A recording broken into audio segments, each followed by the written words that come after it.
अगर सुख चाहते हैं, शांति चाहते हैं, तो केवल अपने कर्मों का सुधार कर लीजिए। चोरी करना, हिंसा करना, बेविचार करना, तमाम जो कुकर्म आदमी कर रहा है अपने जीवन में, उस सब का परिणाम एक दिन सामने आता है। और जब आदमी के जीवन में परिणाम सामने आता है तब आदमी रोता है। शराबी है, शराब पीता है और शराब पी करके मस्त हो जाता है। शराबी है, शराब पीता है। क्या शराब पीने वाला व्यक्ति ये परिणाम जानता है कि शराब पीने का परिणाम क्या होगा? ये जानता है, फिर भी शराब पीता है। लेकिन शराब पीने वाला व्यक्ति भी शुभ परिणाम चाहता है। वो ये नहीं चाहता है कि शराब पीने के बदले में हमको रोग लग जाए, पेट में बीमारी हो जाए, या फेफड़ा खराब हो जाए, या कुछ और हो जाए। लेकिन आपके चाहने से क्या होगा? हो जाएगा। हमारे आपके चाहने से अगर हम शराब पिएंगे तो उसका परिणाम हमारे सामने आएगा। जवानी में ही हमारे फेफड़े खराब हो जाएंगे, किडनी खराब हो जाएगी, तमाम जो शरीर का फंक्शन है वो बिगड़ेगा, बिगड़ेगा ना। इसलिए अगर आप चाहते हैं कि आपके जीवन में शुभ परिणाम आए तो आज से शुभ करना प्रारंभ कर दीजिए। शराब पिएंगे, मांस खाएंगे, चोरी करेंगे, हिंसा करेंगे, बेविचार करेंगे, झूठ बोलेंगे, उस सब का परिणाम आता है। शास्त्रकारों ने कहा कि द्वितं च मद्यं च पिष्टं च वेश्या पापादि चोर्यं परदार सेवा एतानि सप्त व्यसनानि लोके घोराति घोर नरकम नयन्ति। द्वितं च मद्यं च पिष्टं च वेश्या, कुछ साधन है जिसके द्वारा आदमी अपने जीवन को बर्बाद करता है। क्या साधन है? कहा कि द्वितं च मद्यं च पिष्टं च वेश्या, जुआ खेलना, मांस खाना, शराब पीना, ये सब बर्बादी के साधन है। अगर आप जुआ खेलते हैं, आज तो घर घर में जुआरी हो गया है कि नहीं? आज तो घर घर में जुआरी हो गया। पहले लोग कहीं जाकर के चौराहे पर ताश खेलता था ना जी, कहीं गांव से अलग, घर से अलग जाकर के कहीं चौराहे पर बैठ करके ताश खेलता था। लेकिन अब तो आप घर में ताश खेलना प्रारंभ कर दिया। जो मोबाइल खरीद के दिए बच्चे को, 4 आदमी इकट्ठा हो जाता है, इसी में गेम खेल रहा है, इसी में ताश खेल रहा है, इसी में सब कुछ कर रहा है। जुआ इसी में खेला जाता है। आज जुआ खेलने का प्रशिक्षण मोबाइल से दिया जाता है।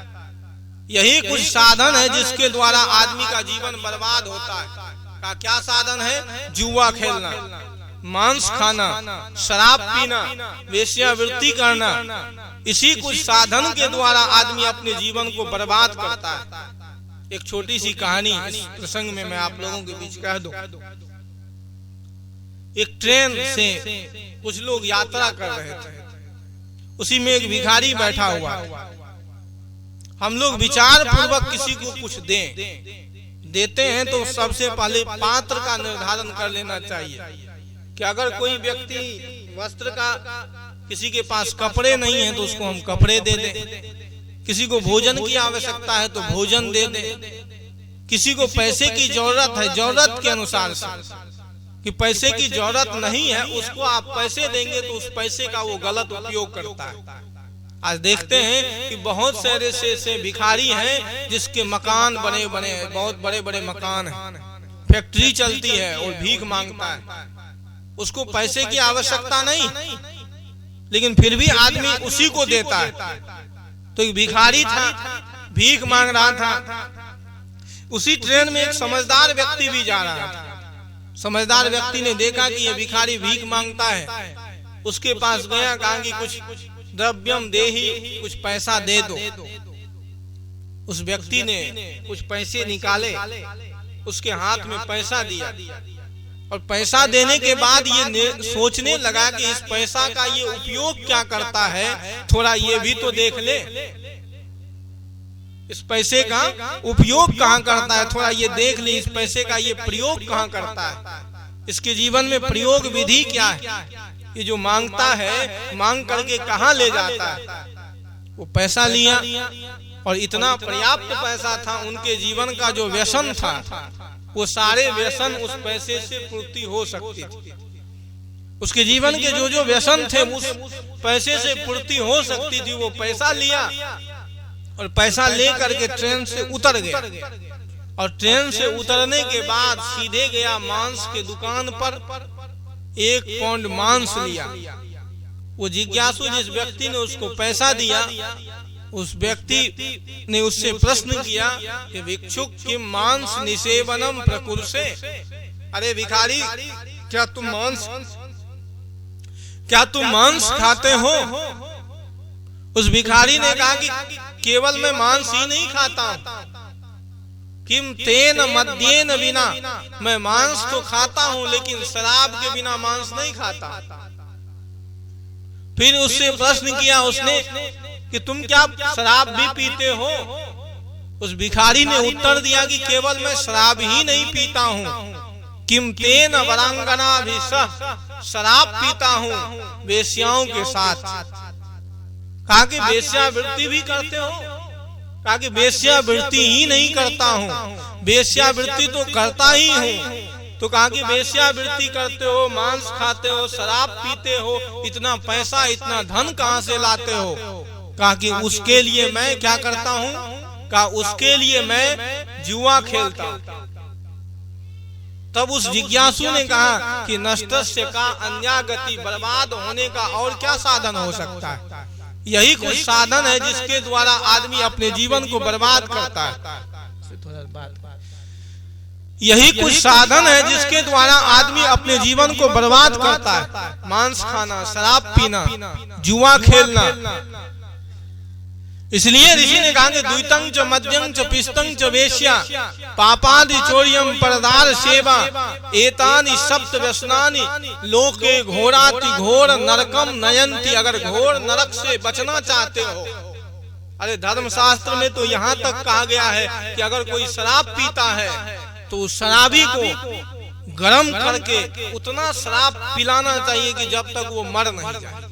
इतना कठोर नियम है धर्मशास्त्र में शराब पीने वाले व्यक्ति के लिए। लेकिन दुर्भाग्य ये है कि नीतीश कुमार बिहार में तो शराब बंद कर दिए हैं, लेकिन घर घर में शराब चलता है। जो आदमी पीने वाला है वो अपना रास्ता निकाल लेता है। अब शराब नहीं मिलता है तो बाजार में जाता है, दवाई को भी लोग शराब बना लिया। कोरेक्स है ना, क्या है वो भी बंद हो गया। कोरेक्स जो है वो कोरेक्स को ही आदमी शराब बना लिया। इतने शराबी आज चले हैं कि घर घर में शराबी हो गया, सब लोग शराब पी रहे हैं। अधिकतर लोग कोरेक्स पीने लगे। कई लोग कहते कि क्या करेंगे बाबा, मेरा बेटा कोरेक्स पीता है। ये इतना नशा का प्रचलन चला है।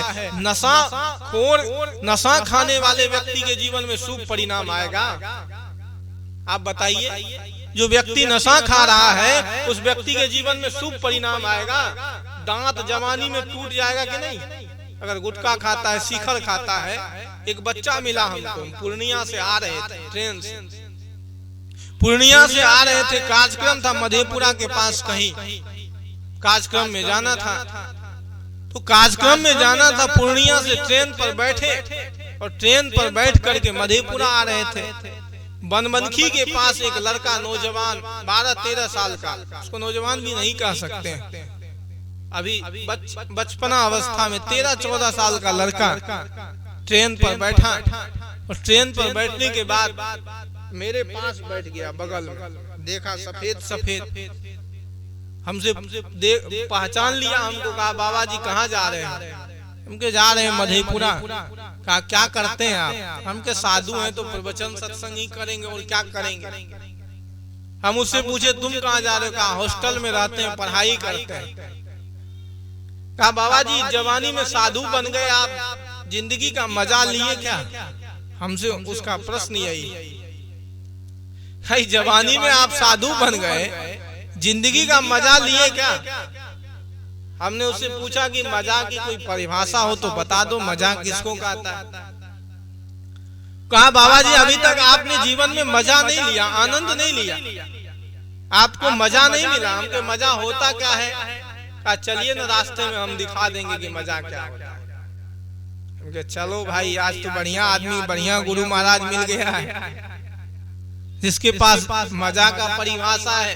इससे बढ़िया गुरुजी और क्या हो सकता है। कहा गुरुजी चलिए आपको रास्ते में हम बता देंगे कि मजा कैसे लिया जाता है। वो बैठ गया मेरे पास में। जैसे ही मुरलीगंज आया वो नीचे उतरा और नीचे उतर करके दुकान पर गया और दुकान से कुछ सामान खरीद करके लाया। मजा का साधन का प्रसाधन। आजकल जो लोग मजा का साधन इकट्ठा करके रखा है, जिसमें आदमी को मजा मिलता है, कुछ सामान नीचे से खरीद करके लाया और ला करके मेरे बगल में बैठ गया। पहले तो वो शिखर का पुड़िया, पहला साधन होता है ना, पहला निकाला और शिखर के पुड़िया फाड़ करके एक बार में ही उसको गटक गया, खा लिया। उसके बाद वो सिगरेट जलाया। सिगरेट जला करके जितना धुआं अंदर खींच सकता था एक बार में पूरा धुआं अंदर खींचा। उसके बाद दोनों नाक की नली मेरे मुंह पर करके जितना धुआं निकाल सकता था एक ही बार में पूरा धुआं निकाल दिया। जैसे ही धुआं निकाला लगा कि मेरा प्राण तो अंदर जा रहा है। हमने पूछा उसे कि ये क्या कर रहे हो। कहा कि बाबा जी यही तो मजा का आनंद है, यही इसी में तो मजा है। अब बताइए कि उस बच्चे का आंत अगर जवानी में ही फेफड़ा खत्म हो जाए तो इसमें किसका दोष। जवानी में मरेगा कि नहीं, कोई बचा सकता है उसको। आज जवानी में बच्चे का फेफड़ा खत्म हो रहा है, क्यों कि सिगरेट पी रहा है, तमाम तरह के दुर्व्यसन का सेवन कर रहा है। एक नशा है सॉल्यूशन, जिसको पहले क्या करते थे लोग, पंचर बनाते थे। वो भी आजकल बच्चे लोग उसको पीते हैं। ऐसे पीने वाले बच्चे बिल्कुल पतला दुबला खिलखिल हो जाता है। तो आज इतना जो नशा का प्रचलन था, जिस व्यक्ति के जीवन में नशा का रोग है उस व्यक्ति के जीवन में शुभ परिणाम आ सकता है। बताइए कैसे आएगा शुभ आपके जीवन में। दीवार पर लिखने से होगा कि शुभ लाभ, यहाँ शुभ लाभ होता है, और घर में रोज चल रहा है दगम दगा, परिवार नरक बना हुआ है। और हम सोचते हैं कि हमारे जीवन में शुभ हो, इसके लिए मंदिर जाते हैं, मस्जिद जाते हैं, मंदिर में खूब जल चढ़ाते हैं, खूब पूजा करते हैं, भोले बाबा का कंगन भी पहन लेते हैं, पहनते हैं ना। हाँ, महादेव को जगाते हैं कि नहीं। आजकल तो खूब लोग महादेव को जगा रहे हैं सुबह शाम। अपने जगे हुए नहीं हैं तो अपने कैसे जगे, आपके जीवन में शुभ परिणाम कैसे आए, इसके लिए आपको अपने जीवन को नियंत्रित करना होगा, अपने जीवन को सही करना होगा। जिस दिन आप अपने जीवन को सही कर लेंगे, व्यवस्थित कर लेंगे, उस दिन आपके जीवन में शुभ परिणाम आएगा।